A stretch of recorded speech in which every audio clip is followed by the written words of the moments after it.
Hi everybody, welcome to my Facebook Live event. It is so good to see you guys. I'm assuming that the horizontal orientation can work. It's my first time trying it. So let me know if it's not working for you, even though oftentimes I don't see the comments that you guys leave while I'm talking. So hold on, let me see if I can manage that. But luckily, you guys have sent in a lot of amazing questions this week. So I have plenty to ask without you even writing in, even though I'm happy for you to write in. If I don't see them this week, then I will definitely keep an eye out for them and answer them next week. So feel free to write them in. Hopefully I'll catch them. And in the meanwhile, let's dive in. So this week, I got a request from Lisa. Lisa wrote me, she said, the bed in our guest room is 30 inches high. Specifically, it's the IKEA Opland. I'm looking for nightstands to go with it, but I'm having trouble finding anything tall enough that's not too wide. Could I get away with a nightstand that's around 25 inches tall? Let me answer that question first. No, you cannot. So the nightstand should be within 2 inches of the height of the mattress. And how you determine the height of the mattress is you measure from the floor to the top of the mattress. Now your bed you mentioned is 30 inches. So that range for you is 27 to 31. And believe it or not, there are lots of narrow nightstands within that range. My favorite place to go looking is Wayfair. So if you go to wayfair.com, on the left-hand side, you can modify your nightstand search by width and height. And you'll find so many amazing options for under $200. I got nightstands that fit this bill. They have 3 drawers, they're 15 inches wide, they're 30 inches high, and I absolutely love them, and they were like $169. So Wayfair.com is going to be your best bet, but 25 inches is absolutely unacceptable.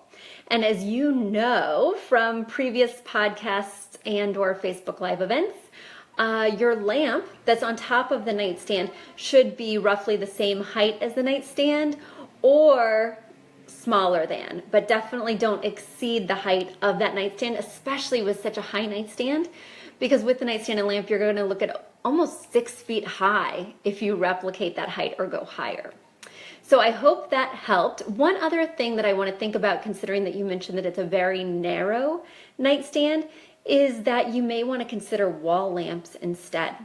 So wall lamps are like sconces. They fit on either side of your bed. They screw into the wall like a picture, and then they would plug in like any other lamp. But that way your entire nightstand space is free for water, Kleenex, cell phone, etc. And it really is a nice luxe hotel look. One of my favorite places to get plug-in wall lamps is Lamps Plus, is Pottery Barn. So check those out, and I hope that helped. You have another question, which I'm going to answer now. Going back to the nightstands, you mentioned what color painted wood would you mix with dark wood? Black painted wood would be a lot of dark, but white seems like too much contrast. Thank you. So Lisa, you're wondering what color your nightstand should be based on the fact that your bed is dark wood. Well, most nightstands are a wood texture because my first impulse is to be getting away from all that wood. So they are coming up with a lot of good metal nightstands lately. You'll find options at CB2. There are some really cute ones at Pottery Barn. Even Ballard Designs has some nice options for metal nightstands. So that way your bedroom is just not wood-a-mania. We're gonna keep this clean, so that's as far as I'm gonna go with that. So I would prefer maybe a metal texture, but the problem with metal is sometimes the drawers are not as functional, not as deep, or not as easy to pull out as, say, a wood option. So you have the right instinct in terms of going with a painted wood. I would recommend that perhaps you do a color, like a light blue, a teal, a sun yellow. Those nightstands that I was talking about before that I have, the narrow, tall ones, they came in cream, which is what I got. And I don't think it's too much contrast at all. I mean, maybe a stark white, but the cream is really lovely next to a dark bed. So that's one option for you, and I think they have some other colorways as well. So let's move to my next question, but before I do, I have a live question, which is really my favorite thing to do. So hold on, let me scroll down. Zora wrote, how do you fill a big living space without cluttering it too much for your toddler? Small dining room table is set to the side. So if you have a big living room space and you want to have a toddler who can move around, the thing that you want to do is think about flexible furniture. So instead of getting that coffee table that's big and wooden and never moves, you might want to think about upholstered storage ottomans or one upholstered storage ottoman that you can scoot to the side when the baby is crawling or playing, but bring back in when you actually need that functionality to put a tray on top for your drinks or to access toy storage inside the ottoman. Also, you want to think about the number of side chairs that you have in the space. So a lot of people like the idea of a couch with 2 chairs, but with a toddler, if you want a lot of open space, maybe you just do a couch with 1 additional chair to allow for more openness. The other thing that you want to do is you want to define the space with rugs. With toddlers, you want as many rugs as possible, so that way they're not falling on hard wood or tile surfaces. And I really hate, could we like underline hate, those foam tiles that interlock? Ugh, that usually have the alphabet or something like animal cutouts. I really hate those foam tiles. Instead, I'd rather you get plush area rugs. And those area rugs can also help to visually define that large open space into smaller areas. So that way you're really maximizing the visual interest of a huge living room without cluttering it with lots of furniture. So Erin has a question. Hi Erin, thanks for joining us. We have this bed. Oh no, I can't access it. Oh, you have this bed in mind for your 11-year-old. Well, I can't press the link because that would take me off my Facebook Live. I'm going to start doing my Facebook Live not on my phone, but on my computer next time. So that way I can press these things. But you had asked earlier about what I think about Joss and Main. And to be totally honest, I used to hate Joss and Main. It was one of those flash sale sites where the items are here today, gone tomorrow. They really encouraged impulse buys. My clients would frantically buy something they felt was perfect, and then when the designer would come, they would feel stuck with it because Joss and Main had a horrible returns policy. I hated them when they were a flash sale site. In fact, I hate flash sale sites. They really do encourage those impulsive buys without thinking it through, and then there's really not a lot of option for returning. That being said, Joss and Main was recently required by Wayfair, and I do love me some Wayfair. Wayfair has an amazing returns policy. They have a great customer service team. They're really there for you, and I've had nothing but amazing experiences with them. So now that Joss and Main is a part of Wayfair, I am much more open to recommending items from them, for maybe even getting items for myself, but I haven't had experience with them yet in terms of a return as a part of the Wayfair team. Now, I went onto their website ahead of this Facebook Live event because I knew this question was coming, Erin. I had it logged in, and it appears that their returns policy is going to be very similar to that of Wayfair's and their other brands. So I'm very excited. I think Joss and Main is back in the mix. And just look at those reviews. That would be my main word of advice. Okay, so we have some more questions. So last week, Melissa wrote in, and she said, I need help finding artwork for my kitchen dining area that is combined. Do I try and match the carpet because the space is combined with the kitchen? I am so unsure of what type of art to hang. Help! Okay, Melissa, so I have thoughts. So yes, if you do have that open kitchen, living room, dining room experience, which a lot of people have, especially near the city, then you do want to think about coordinating your art in that kitchen area with the other room that it opens onto. So they should share a color palette.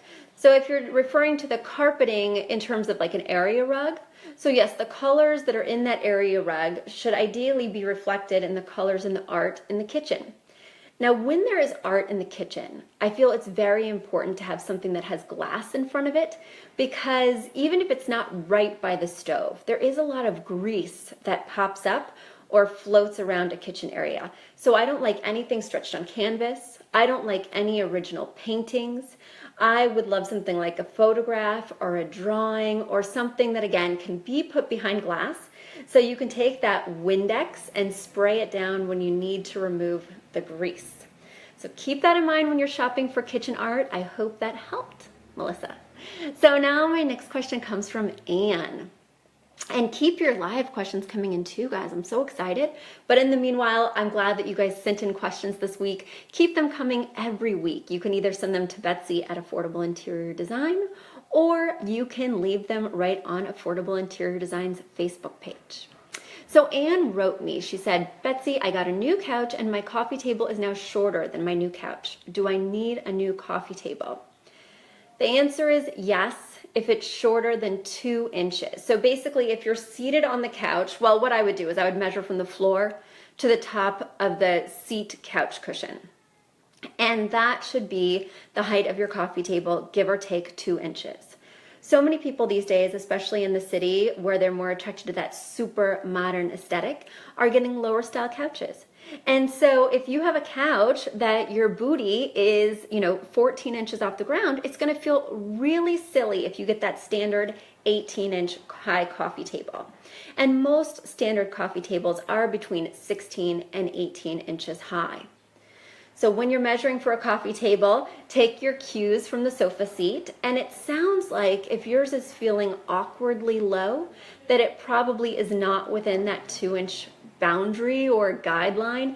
And so my personal recommendation would be to buy a new coffee table. I hope that helps. You also asked, do I have any recommendations for expensive floor lamps? You need a few of them. Well, Anne, I certainly do. My favorite place to shop for floor lamps happens to be, well, I have a mix. Now you need affordable, so I would be thinking about Lamps Plus. I love their selection, love their price points, and I really love how you can narrow your search by style, by metal finish, by price point. I really love working with their website. I also love World Market. Now, World Market is very affordable with their lamps, and they mix and match their shades. A lot of my clients want to choose a different shade, but really I don't recommend it unless it comes from the same company. So in this way, you do get to use more of your creative mind when you're shopping for a lamp. You do get to mix that base with any of their shades, and it's very affordable. I also love Wayfair, and Overstock.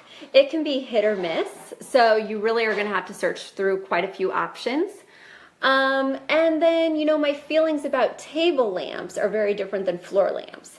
So you just asked about floor lamps, so that's all I'm going to answer today. But if you want to know about table lamps, feel free to email me, and I can discuss that on next week's Facebook Live event. The places where I absolutely would not go for floor lamps, places I hate for floor lamps, the first one is IKEA. I hate IKEA's floor lamps. They're horrible, and each year I log back on in the hopes that one will catch my eye, and they never do. They look so IKEA. And a lot of IKEA doesn't necessarily have that stigma anymore, but their lamps, they need to get with it. The other place I don't really care for their floor lamps are Crate and Barrels. They're just boring. They're overpriced. I like so much that goes on at Crate and Barrel. I love their table lamps, just a little table lamp sneak peek, but I absolutely hate their floor lamps due to those high price points and really simple styles that I feel I can find elsewhere. If you had a little bit more to spend, I would encourage you to look at Pottery Barn's floor lamps. They have really nice selections, and they usually have like a 3-way switch or dimmer capability, which I'm always going to enjoy in terms of having your room be brighter or darker, depending on what you're doing.